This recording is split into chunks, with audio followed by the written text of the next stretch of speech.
నేను విజయవాడలో యనమల కుదురులో ఉన్నానండి.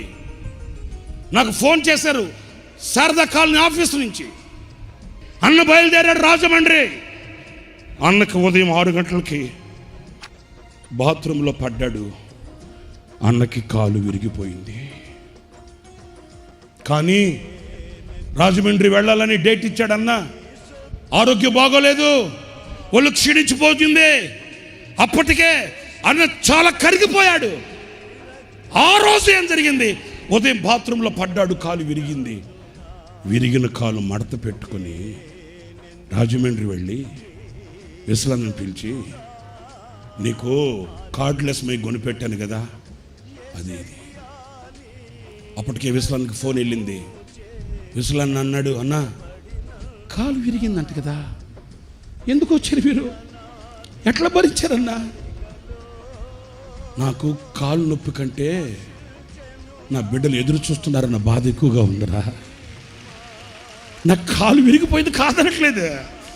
నా కాలు విరిగిన బాధ కంటే నా బిడ్డల దేవుని వాక్యం కొరకు వేచి చూస్తున్నారే, నా బిడ్డల దేవుని వాక్యం కొరకు ఎదురు చూస్తున్నారే, వారిని నేను ఆశీర్వదించాలి, నా బిడ్డల్ని ఆశీర్వదించాలి అనే బాధ.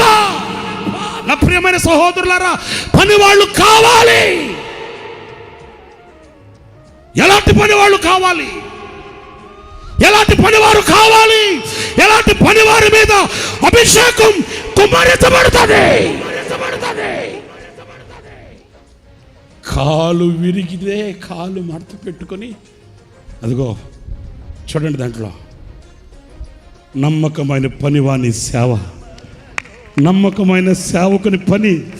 అదిగో చూడండి, ఆ ఎల్ఈడిలో చూడండి, కారులో కూర్చొని దేవుని మాటలు వినడానికి వచ్చిన ఆ ప్రజలను దీవించి ఆశీర్వదించి తన బిడ్డల్ని కనులారా చూసుకొనిన నమ్మకమైన పనివాడు, నమ్మకమైన పనివాడు.